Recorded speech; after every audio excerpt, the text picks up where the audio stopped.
Xo'janiyaz hojim kelishdan ilgari Qashqarda Sobit Damollan boshchiligida Sharqiy Turkiston Islom Jumhuriyati qurilgan. Va shundaqla Xo'janiyaz hojining xabarsiz holda bu davlatning beshiga Xo'janiyaz hojini qo'ygan edi. Ya'ni raisligiga Xo'janiyaz hoji qo'yilgan edi. Bosh ministr bo'lsa Sobit Damollan bo'ladi.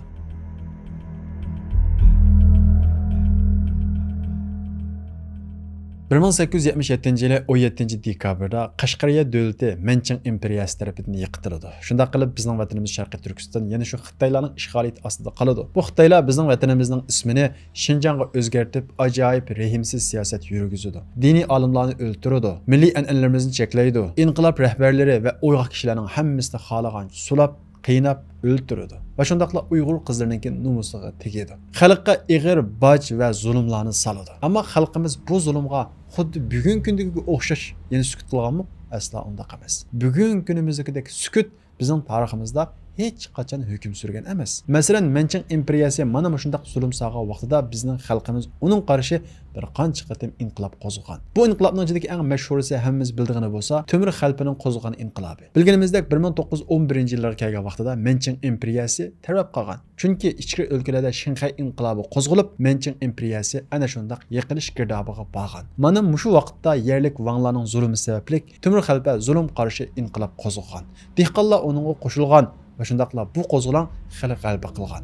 Mana shu paytda, ya'ni 1912-yili 3-oyning 11-kuni Manchang imperiyasining oxirgi xoni bo'lgan Xuantong o'zining taxtdan tushganligini jakarlaydi. Shuning bilan 2000 yillik imperiya tuzumi butunlay amaldan qilib, Junhua Mingguo deb atalgan Xitoy Jumhuriyati qurildi. Bu Xitoy Jumhuriyati erkinlik, demokratiyani da'vo qilgan bo'lg'achqa, bu yangi hukumat qarta nurg'ulg'an xalqlar xushal bo'ladi. Ya'ni zulm endi oxirlashqudak deb o'ylaydi. Amaliyotda tariximiz qarab boqadigan bo'lsak, zulmning Xitoy deganlikdan iborat ekanligini ko'rib olamiz. Xitoylar bo'ladi ekan, hokimiyat almassin, sistem o'zgarsin, ya'ni zulmning ismi o'zgarib, ammo zulmning o'zi davom qilganligini ko'ra olamiz. Masalan, Manchang imperiyasi yiqilgandan keyin, Junhua Mingguo qurilgandan keyin nurg'ulg'an kishi xushal bo'lgan, endi zulm oxirlashqudak deb o'ylagan. Amaliyotda bu Xitoy Jumhuriyati qurilgandan keyin bizning vatanimizga Yang Zhangshangni boshliq qilib avatgan. Yang Zhangshang bizning vatanimizga borgandan keyin Qo'muldagi harbiy boshliq Ye Shangfunga buyruq tushirib, Temur xalqiga qarshi ularning qo'zg'olonini bostirishga buyruq qilgan. Ye Shangfu Temur xalqiga qo'shin tortdi va shundaqla Ye Shangfu bu urushda o'ldi. Temur xalqi bo'lsa g'alaba qilib nurg'ulg'an qurol-yarog' g'animat oladi. Askarning soni 2000 dan oshdi. Yang Zhangshang qo'zg'olonni bostirish uchun bir qancha qatim askar avatgan bo'lsa-mu, mag'lub bo'ladi. Oxiri Yang Zhangshang urush taktikasini o'zgartirib, yumshoq vosita qo'llanish chorasini tanlaydi. Ya'ni 1912-yili 9-oyga kelgan vaqtida Yang Zhangshang Temur xalifini uning dini islomdan foydalanib aldash maqsadida Li Shufuni onu indek keltirish uchun alohida vazifalantiradi. Li Shufu bo'lsa 1913-yili 3-oyda bir qism davlat rahbarlari Xuyzu Axullarni boshlab Temur xalifa bilan ko'rishadi va uning bilan suhbat o'tkazadi. Li Shufu Temur xalifini aldab, Yang Zhangshang sizga istashlik qiladi, chunki siz zulm qarshi qurol ko'tardingiz, hozir yangi hukumat qurildi. Bu hukumat sizlarga erkinlik beradi, diniy e'tiqodinglarni cheklamaydi, zulm qilmaydi, boshchilikni oziltadi deganga o'xshagan nurg'ulg'an yolg'on yovdiq so'zlar bilan Temur xalqini aldashga tirishdi. Va shundaqla uning dinidan foydalanib, Qur'on o'qib, oyat o'qib, duo qo'l ko'tarib, uni aldab, oxirida 6 bitimliq kelishim tuzdi. Kelishimga asosan Temur xalqi net 100 askar bilan Urumchiga chiqadi. Urumchiga chiqqandan keyin Temur xalqi qurolsizlantirilib o'ldirildi. Birga kelib chiqqan askarlarni bo'lsa, sizlarni qumliq opirib qo'ymaymiz degan yolg'on gap bilan yo'lda qirib tugatdi. Biz bu voqealikning tafsilotini bu darslikning kitobida tafsiliy bayon qildik. Shunga bu yerda tafsiliy so'zlamaymiz. Shunda qilib Temur xalqi qo'zg'oloni mana shunday oldam xaltiga tushib mag'lub bo'ladi. Temur xalqining qo'shinidagi askar Xo'janiyaz hoji mana shunday Temur xalqi o'ldirilgandan keyin Sovetga qochib ketdi va u yerda harbiy ta'lim oladi. Bu jarayonda Xitoyning zulmi kun-kunga oshadi. Ya'ni Xitoyning yangi hukumati qurilgan bo'lsa-mu, zulmda hech qanday o'zgarish bo'lmaydi. Masalan, Qo'milning Shupul yezdagi Xitoy askarlarining boshlig'i Jang Go'xa Uyg'ur qizdan birini xotinlikqa olmoqchi bo'ladi. Bu xil shakldagi ornumusga chidamay qo'zg'olonga tayyorlik qilayotgan Solih Dorg'a bir qancha kishilar bilan maslahatlash orqali "Bo'pti, sizlarga bu qizni birayli" deb ziyofat urunlashtirib, mana shu ziyofatda Xitoy askarlarining boshlig'i Jang Go'xani o'ldirdi va uning bilan birga 33 askarni o'ldirib, qurollarni elib oladi. Mana bu voqea Temur xalqi shahid qilinib 18 yildan keyin, ya'ni milodiya 1931-yili yuz berdi. Bu voqeani anglagan atrofdagi yezi qishloqlardagi kishilarning hammasi qo'zg'alib, bu inqilobga qo'shiladi. Mana bu bizning tariximizga mashhur Qumul qo'zg'oloni. Bu vaqtda bizning vatanimiz Sharqiy Turkistonning atalmish hokim bo'lgan Yang Zhangshang taxtdan tushib, uning o'rniga Jin Shurin chiqqan. Jin Shurin Sovetga bir oz moyil edi. U taxtga chiqqandan keyin Qumul qo'zg'olonini bostirish uchun askar yo'llaydi. Bu vaqtda Xo'janiyaz hoji qaytib kelib bu qo'zg'olonga qo'shiladi va shundaqla bu qo'zg'olonni texmi yuqori pallaga ko'taradi. Natijada nurg'unlagan yezi qishloqlardan Xitoy askarlari tozalanib azod qilinadi. Jinshurun kundan kunga kengayotgan bu qo'zg'olonni bostirish uchun yana zo'r turkumda askar avatadi. Xo'janiyaz hoji bo'lsa bu Xitoy askarlariga qarshi Tungan general Ma Zhongyongdan yordam so'rab, oxiri bu Xitoylarning hammasini mag'lub qilib, Qumulni to'liq azod qiladi. Xitoylar mana shunday mag'lub bo'lgandan keyin Jinshurun Shingsey degan bu qo'mondonning boshchiligida brigada askarni Qumulga avatadi. Brigada askar bo'lsa 3000 dan 5000 qadar. Mana shunday halqiliq paytda Xo'janiyaz hojining ittifoqdoshi bo'lgan Tungan general Ma Zhongyong chekinib Gansuga ketadi. Xo'janiyaz hojimning qo'shinini boshlab Qumul tog'lariga chekinadi. Shingsey boshchiligidagi Xitoy qo'shini Xo'janiyaz hojimning keyinini qo'g'lab kelgan bo'lsa-mu, lekin Xo'janiyaz hojimning qo'shini ularga zarba beradi. Xitoylar Xo'janiyaz hojimga zarba berishda ojiz kelib, Sovet ittifoqidan yordam so'raydi. Lekin yanada foydasi bo'lmaydi. Natijada Xo'janiyaz hojim Qumul tog'laridan chekinib, Qumulni yana ikkinchi qatam azod qiladi. Qumul qo'zg'olonga g'alaba qilgandan keyin boshqa shaharlarni uningdan ilhom olib, u yerlarda qo'zg'olon ko'tarilishga boshlaydi. Demak, bir yerda o't yiqilsa, uning atrofiga bu o't nihoyat tez taraydi. Masalan, Turpanda Iminbay va Maqsud Muhiti boshchiligida qo'zg'olon ko'tarilib, bu qo'zg'olon 1932-yili 2-oy kelgan vaqtida g'alaba qilib, Xitoy askarlarining hammasini qo'g'lab chiqarib, Turpanni azod qiladi. Bu qo'zg'olondagi eng oldingi safdagi kishilarning birisi bo'lsa, hammamiz biladigan Abduxoliq Uyg'ur. Shingsey bo'lsa, Rus askarlarini boshlab kelib, Lukchuni 3 kun muhosiraga olib, shiddat bilan hujum qiladi. Va shundaqla bu hujumda qo'zg'olon rahbarlaridan Hamdulla Alamaxonim va Maqsud Muhiti shahid bo'ladi. Abduxoliq Uyg'ur bo'lsa, asirga tushib qoladi. Keyin Shingsey tarafidan vahshiylarcha o'ldiriladi. Shingsey keyin Urumchiga ketgandan keyin Turpan xalqi yana qo'zg'alib, Turpanni yana qaytadan qo'lga oladi. Turpan xalqidan ilhom olgan to'qsonliqlar bo'lsa, To'xtaxon degan kishi boshchiligida qo'zg'olon ko'tardi va u yerda qo'zg'olon g'alaba qiladi. Xo'janiyaz hoji qo'zg'olonning tunji rahbari bo'lg'achqa, atrof uning nomi taqaydi. Bosh qo'zg'olon rahbarlari uningga hurmat qiladi. 1933-yili 2-oyning 13-kunisi Qoraqoshda qo'zg'olon ko'tarilib, oldidan Qoraqoshni, ondan keyin Xotanni azod qiladi. Bu qo'zg'olonning rahbari bo'lsa Muhammad Amin Bug'ra edi. Sabit damollam chet elni cho'gilib, nurg'unlagan tajribalarni to'plab kelgandan keyin Muhammad Amin Bug'ra hazrati bilan uchrashadi va 4-oyning 5-kuni Xotan islom hukumatini quriydi. Bu hukumatga Muhammad Alam Niyoz degan kishi diniy dahi bo'ladi. Muhammad Amin Bug'ra bo'lsa bosh qo'mondon bo'ladi. Sabit damollam bo'lsa oliy maslahatchi bo'ladi. Shu yili, ya'ni 1933-yili bizning vatanimiz Sharqiy Turkistonda yana bir siyosiy o'zgarish bo'ladi. U bo'lsa-mu, bizning vatanimiz Sharqiy Turkistondagi atalmish hokimi Jinshurin qo'zg'olon sababidan taxtdan tushadi. Xitoy, Rus va Uyg'urdan shakllangan vaqtliq o'lkulik hukumat shakllanadi. Bu hukumatning do'ballik mansabiga Shingsey o'ltiradi. Do'ballik mansab bo'lsa, bugun kunimizdagi harbiy ministr va yoki harbiy valiga o'xshash eng chong huquq hisoblanadi. Bu hukumat shakllangandan keyin Xitoylarning odatiga o'xshash hamma odam huquqda barobar bo'ladi, zulm to'xtaydi va shundaqla bizning vatanimiz Sharqiy Turkiston Xitoylarning ayrilmas bir qismi bo'ladi deganga o'xshagan bir qancha tashviqot va nizomlarni o'ttirib qo'ydi. Amaliyotda bo'lsa Shingsey mansabda o'ltirib bo'lgandan keyin uni mansabga chiqishga yordam bergan atrofidagi yordamchilarning hammasini bir-birlab o'ltirib, kuch va huquqning hammasini o'ziga markazlashtiradi. Ya'ni bizning vatanimiz Sharqiy Turkistonni u yerning xo'jasidek mustaqil boshqarish qarab mangadi. Va shundaqla o'zining bu mustabid hokimiyatini saqlash uchun Xitoydan yuz o'rib Rusga yiqilishga boshlaydi. Bu vaqtda bizning vatanimiz Sharqiy Turkistonda mundaq cho'ng 3 kuch shakllanadi. Birisi bo'lsa Shingsey, yana birisi bo'lsa qo'zg'olonchilarning beshi bo'lgan Xo'janiyaz hoji. Yana birisi bo'lsa Ma Zhongyong boshchiligidagi Tungan qo'shini.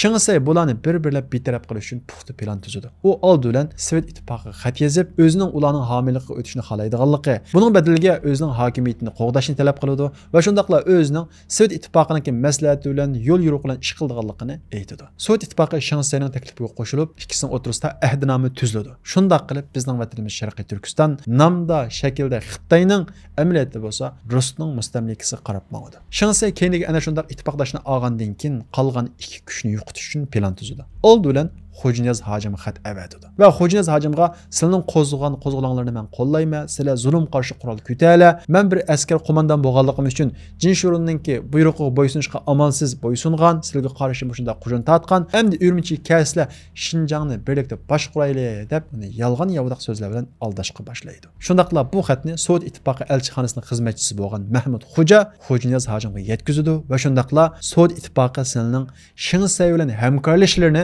xohlaydi deb Sovetninki pozitsiyasini bildirdi. Ma Zhongyong Xo'janiyaz hojimni bir qancha qatim oldigan bo'lg'achqa, Xo'janiyaz hojimga nisbatan Ma Zhongyong ishonchli ittifoqlash emasdek bilinadi. Mana shundaq paytda Sovet ittifoqining Urumchidagi bosh konsuli bu ishga aralashadi va shundaqla Xo'janiyaz hojimni Shinsay bilan birlashishga undaydi. Natijada 1933-yili 6-ayning 8-kuni Jimsar kelishimi tuziladi. Kelishimga binoan Xo'janiyaz hojim Qumuldan tortib Xotangacha bo'lgan rayonlarni boshqaradi, ammo bu zimlarning hammasi Xitoyning ayrilmas bir qismi bo'ladi. Buning badaliga Xo'janiyaz hojimga 10 ming miltiq, 10 ming otliq egar va shundaqla 1 million sarf pul beradigan bo'ladi. Ya'ni harbiy jihatda Xo'janiyaz hojimni kuchlantiradigan bo'ladi. Shundaq qilib Xo'janiyaz hoji Shinsay bilan birlashadi. Bu vaqtda Ma Zhongyong Urumchini muhosiraga olgan, ya'ni qo'rshib olgan edi. Shinsay Qizil Sovet armiyasiniki yordamida Ma Zhongyongni Urumchidan chekintirdi. Ma Zhongyong Urumchidan chekingandan keyin Oqsuv qo'shin tortib Xo'janiyaz hojimga keyindan hujum qiladi. Xo'janiyaz hoji Ma Zhongyong qarshi xil uzun urush qiladi, nurg'unlagan chiqim tortadi. Natijada Xo'janiyaz hoji nurg'unlagan ziyonga uchraydi. Xo'janiyaz hoji va'da qilgan qurollarni Sovet ittifoqidan so'raydi, lekin Sovet ittifoqi bo'lsa keyniga tortib, so'zib yordam bergani unamaydi. Shundaqdimi Xo'janiyaz hoji bu urushni davomlashtirish uchun xalqdan pul yig'ib, Sovetdan pulga qurol sotib olmoqchi bo'ladi. Sovet bo'lsa 80 qo'yga bir dona miltiq setib berib, Xo'janiyaz hojimni iqtisodiy jihatda xo'ritadi. Xo'janiyaz hoji ana shunday qiyin sharoitlarda bir qism askarlarni qurollantiradi va shundaqla otishga keladi. Ondan keyin 1934-yili Qashqarga yetib keladi. Bu vaqtda bilganimizdek Qashqarda Sharqiy Turkiston Islom Jumhuriyati qurilib bo'lgan edi. Ya'ni Xo'janiyaz hojim kelishdan ilgari Qashqarda Sobit Damollam boshchiligida Sharqiy Turkiston Islom Jumhuriyati qurilgan. Va shundaqla Xo'janiyaz hojining xabarisiz holda bu davlatning beshiga Xo'janiyaz hojini qo'ygan edi. Ya'ni raisligiga Xo'janiyaz hoji qo'yilgan edi. Bosh ministr bo'lsa Sobit Damollam bo'ladi.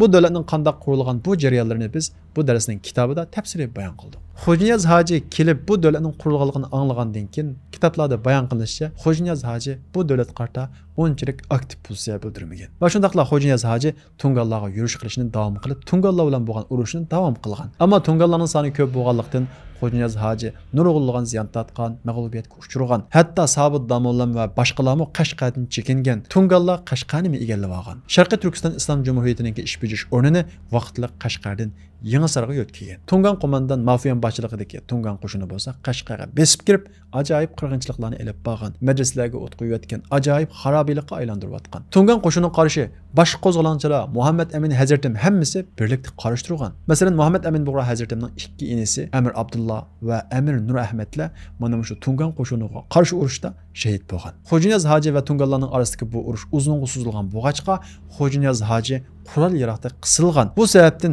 Sovetga yana murojaat qilib, va'da qilgan qurolni beringlar deb talab qilgan. Xo'janiyaz hojimning mana shunday qiyinchilik payti qolganligidan foydalangan ruslar Altay va Cho'jak chegarasidan besib kirib, Ma Zhongyongga zarb bergan va shundaqla Xo'janiyaz hojim bilan ko'rishib, Shinsay bilan birlikda hukumat qurishga va shundaqla Sharqiy Turkiston Islom Jumhuriyatini tarqatib o'tishga majburlagan. Xo'janiyaz hoji milliy mustaqilligimizga xanjar urgan 12 moddalik kelishimga qo'l qo'ydi. Bu xabar Sobit Damollamga yetib keldi. Bu xabarni anglagan Sobit Damollam jiddiy shaklda favqul oddiy yig'in chaqirib, Sharqiy Turkiston Islom Jumhuriyatining davlat arboblari bilan Xo'janiyaz hojimning bu kelishimga imzo qo'yganligini milliy ko'rishimiz qilgan xiyonat deb e'lon qiladi. Va shundaqla buni e'tirof qilmaydi. Xo'janiyaz hoji bo'lsa o'zining bu siyosiy xatoligida texmi ichkirilib, Sovetning talabiga binoan Sobit Damollam va Zirib Qarajim qatorliq 4 nafar davlat rahbarlarini tutib Oqsuvdagi Shinsayning qismlariga topshirib beradi. Shunda qilib 1940-yili Sobit Damollam Shinsayning Urumchidagi turmusiga qamaladi. Bir xuzining yordami bilan qog'oz qalam kirgizadi va shundaqla Qur'on Karimni tarjima qilish xizmatini boshlaydi. Qur'on Karimni tarjima qilib bitirib uzun o'tmay 58 yoshida 1941-yili turmada vafot topadi. Muhammad Amin Bug'ra Hazratimning o'zining aytishicha, Xo'janiyaz hoji Muhammad Amin Hazratimga suiqasd planlagan. Buni sezib qolgan Muhammad Amin Bug'ra Hazratim darhol Xotanga chekingan, ammo Tungan qo'shini tarafidan Xotan inqilobimi mag'lubiyatga uchragan. Bu sababdan Muhammad Amin Bug'ra Hazratim amalsiz Hindistonga chiqib ketishga majbur bo'lgan. Xo'janiyaz hojim mana shundaq Sovetning talablarini ijro qilgan bo'lsa-mu, lekin va'da qilgan qurolni Sovet berganolmaydi. Ya'ni Sovet ittifoqi Xo'janiyaz hojimga biz Shinsay hukumati bilan muomala qilamiz. Siz Urumchiga chiqib, Shinsayning qishida muavin rais bo'ling. Biz qurolni Shinsayga beramiz, Shinsaydan eling deydi. Ya'ni Xo'janiyaz hojimni askarlardan ayirib Urumchiga chiqishga majburlaydi. Buningdan Xo'janiyaz hojimi shumliq his qiladi, chiqqani unamaydi dastlabida. Keyin Sovetning qatmuqat va'dasi va kapolatnomalari bilan oxiri Urumchiga chiqadi. Urumchiga chiqib Shinsayniki muavin raisi bo'ladi. Lekin vaqtning o'tgan sira Xo'janiyaz hoji o'zining qo'rchoq raisi bo'lganligi, huquqning hammasining Shinsayning qo'lida ekanligini his qiladi. lekin kechikkan bo'ladi. Shingsay Xo'janiyaz hojimni askarlardan ayirib kuchsizlashtirgan bo'lsa-mu, lekin askarlarning qo'mondoni bo'lgan Mahmud Muhiti, Oltoydagi Sheribxon, Qumildagi Yo'lbosbeklar bor edi. Bu sababdan Shingsay bu qo'mondonlarni betaraf qilmay turib, Xo'janiyaz hojimi qo'l saqlab bo'lmaydi deb o'ylab, Xo'janiyaz hojimning majburiy qo'lini qo'yg'izib, Mahmud Muhitini Ürümchiga taklif qiladi. Bu vaqtda Mahmud Muhitining Qashqarda 7000 askari bor edi. Mahmud Muhiti buningdan shumliqni albatta his qiladi, Ürümchiga borg'ini unutmaydi. Xo'janiyaz hojimdan takrar xat kelgandan keyin ikki xil tanlash oldida qoladi. Birisi Tungallar bilan birlashib Shingsay qarshi qurolli qarshi turish. Yana birisi bo'lsa chet elga chiqib ketish. Mahmud Muhiti uzun o'yinish orqali agar qurolli urush qilsam, Shingsayning keyinda Stalin hukumati bo'lg'achqa xalqimiz ko'p qirilib ketadi deb o'ylab, oxiri chet elga chiqib ketish yo'lini tanlaydi. Ya'ni o'zining yaqin 30 necha nafar odamni elib Hindistonga chiqib ketadi. Ammo uning qo'l ostidagi Abduniyaz bo'lsa, qurolli kurash qilishda chang turib 2000 kishilik qo'shin bilan Tungan Maxosan bilan birlashadi. Natijada Yakan va Yangisani ozod qiladi. Abduniyaz bo'lsa jihad safarbarlik e'lon qilib, qo'llarida Alloh yo'lida jihad degan taxtaylarni ko'tarib jihadga otlangan edi. Shingsay hukumati Abduniyazningki qisqa vaqt ichida qo'lga keltirgan g'alabasini cho'chiydi. Bu sababdan Qizil Suvut armiyasidan yordam so'raydi. Qizil Suvut armiyasi bo'lsa, Shingsayning talabiga binoan zamonaviy qurollar bilan Tungan va Uyg'ur qo'shinini shiddat bilan qiradi. Qumildagi Yo'lbosbekmi qarshilik ko'tarib mag'lub bo'lgandan keyin yaqin odamlar bilan birga Tayvanga o'tib ketadi. Shunda qilib Shingsay Xo'janiyaz hojimninki yaramliq ikki qo'mondonni yo'q qilgandan keyin Xo'janiyaz hojim qo'l soldigan payt yetib keldi deb Xo'janiyaz hojimni 1937-yili 10-oyda Yapon jahongirlarining quyruqiga degan batnom bilan tutib sulaydi. Va shundaqla Xo'janiyaz hojimdan keyin qo'zg'olon rahbarlari, diniy olimlar, uyg'oq kishilar bo'lib jami 8000 nafar kishini tutib sulaydi. 1938-yili 12-oyga kelgan vaqtida Shingsay Xo'janiyaz hojim boshchilik bir qancha kishilarni og'amchida bo'g'ib o'ldiradi. Uningdan keyin Sheribxon va boshqa qo'mondon mujohidlarni bir-birlab qiyin qistoqda o'ldiradi. Shunday qilib Sharqiy Turkiston Islom Jumhuriyati yiqitiladi. Qo'zg'olonchilarning rahbari, tunji qo'zg'olon ko'targuvchi bo'lgan Xo'janiyaz hojim o'ldiriladi. Uningdan keyin Barko'lda 4 qatim va uningdan boshqa Oltoyda bir qancha qatim qo'zg'olon ko'tariladi. Afsuski bu qo'zg'olonlarning hammasi Shingsay tomonidan qonliq bostiriladi. Shingsay o'zini ana shunday Sovetning qo'yniga atgan bo'lsa-mu, lekin maxfiy holda Xitoylar bilan aloqasini uzmagan edi. Ikkinchi dunyo urushida Rossiyaning beshi baladagi vaqtni fursat bilgan Shingsay Sovetlardan yuz o'rib, Xitoyning qo'yniga o'zini atadi. Shuning bilan Gomindan armiyasi bizning vatanimiz Sharqiy Turkistonga kirishga boshlaydi. Sovet armiyasi bo'lsa chekinadi. Xalqimizning bu Gomindan ishg'oliyatchilar qarshi bo'lgan qarshiligi to'xtab qolmaydi. Ularning bu qarshiligi qo'zg'olonini Rossiya ostratdan qo'llaydi. Natijada ikkinchi qatim Sharqiy Turkiston Jumhuriyati qurildi. Biz Sharqiy Turkiston Jumhuriyati haqida keyingi darsimizda tafsil to'xtalamiz. Sen tarixni yazganda sultan bulup han ötken Uygurum sen canda Alem şahit bolganti Sen tarixni yazganda